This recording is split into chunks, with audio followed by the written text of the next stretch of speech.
These are the 10 seeds you can start in September if you live in Central Florida. Number 1, cucumber. The key to growing cucumbers is to find that Goldilocks zone that's not too hot, not too cold, and not too wet. With the fall equinox approaching, the temperatures are going to be much milder here in Florida. I recommend starting your cucumbers in succession plantings, starting on the second week of September and going through to about mid-October. Great reason for growing cucumbers is that they only take about 60 days to harvest. This particular variety takes 55 days. So if you plant them in the middle of September, October, middle of November, before the temperatures get too cold, you could have yourself a nice little bumper crop of cucumbers. Now keep in mind, cucumbers are also in the melon family, which means they're susceptible to a lot of humidity-borne diseases such as powdery mildew. So that's why I like to start them in containers so I can bring them inside in case we are facing one of those late season hurricane monsoons. And I'm starting several different varieties. So we have White Spine, the Muncher. There's also National Pickling. Last but not least, we have Cucumber Bush Champion. This next crop is a perfect little green that you can eat fresh or cooked. It's mustard greens. Mustard greens are delicious as a garnish. You can even juice them. They add a little bit of that peppery spice to all your dishes. And the best part is that you can harvest mustard greens in as little as 45 days. Number 3, Swiss Chard. Swiss Chard is another one of those great ways to get some vitamin C in your diet. Today I will be starting the Ruby Red variety, which is excellent for growing here in the south. It tolerates humidity, it tolerates heat, and it's ready to harvest in as little as 50 days. This next one I'm very excited about. This is Little Gem Lettuce. Little Gem lettuces are a heat-tolerant English heirloom variety that is a dwarf version of romaine. This is a wonderful salad lettuce. It's crisp, it's buttery. You can grow it hydroponically. A must-have in the garden. The slightly cooler temperatures of September are perfect for transplanting your tomatoes. Just keep in mind that tomatoes do not like getting their leaves wet. So in order to prevent many of the tomato diseases, make sure to keep an eye on the forecast and avoid transplanting during forecasted periods of rain. But just because it's raining does not mean that we get to take time off. As Florida gardeners, this is our prime time, and soft, drizzly rain is actually perfect for starting seeds such as this cilantro, which makes an excellent companion to tomatoes.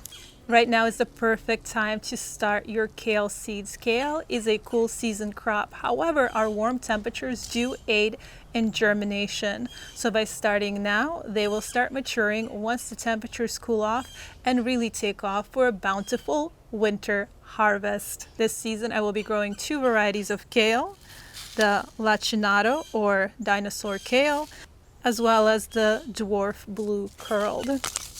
These seeds are a little bit older, so I'm going to plant a lot more than needed to make sure we get a good germination rate.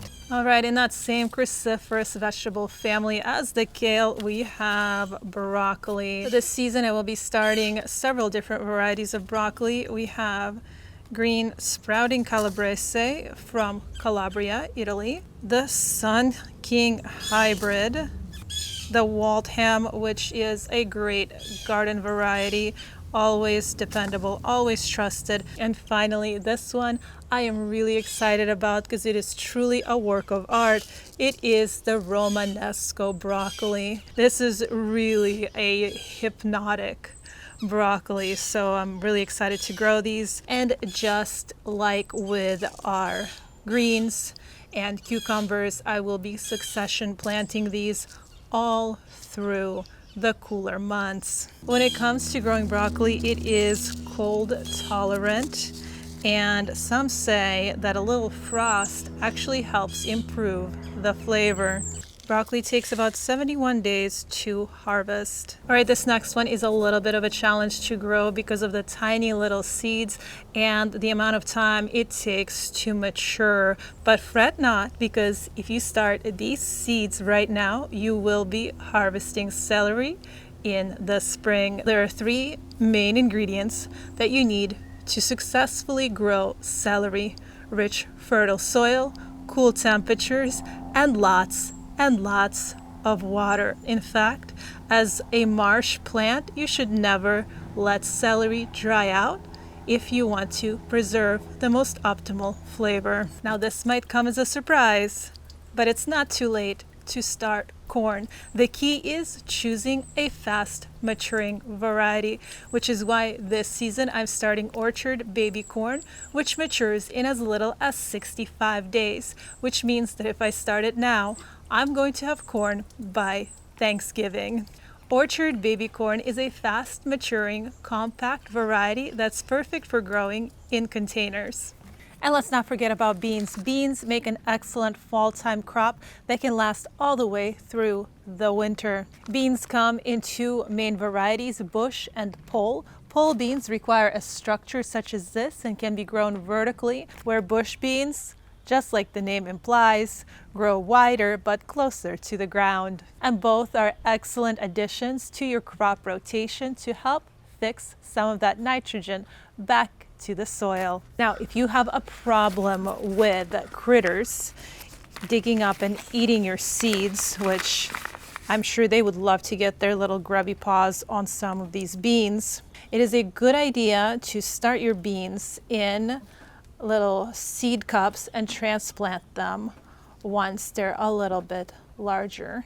And of course, always start just a little bit more than what you need. So I'm starting some garden beans. This is a blend of bush beans, Royal Burgundy, Gold Rush, Burpee's Stringless Green Pod. And then over here, I also have another favorite. It is the Blue Lake Bush Bean. And then this is the Cherokee Yellow Wax Bean. All right, and now all that's left is to water these seeds to get them started. I like to add a little bit of lactic acid bacteria, also known as whey. If you make cheese, you can just use whey. But if you want to know how to cultivate your own lactic acid bacteria, I will post a link to that video at the end. You just add a little splash of that. And I also like to add a little splash of molasses. And this helps prevent any soil-borne diseases and improves germination. I am using my homemade cocoa peat based seed starting mix with compost and vermiculite. And there you have it. Those are my top 10 seeds to start in September for a bountiful winter and fall harvest.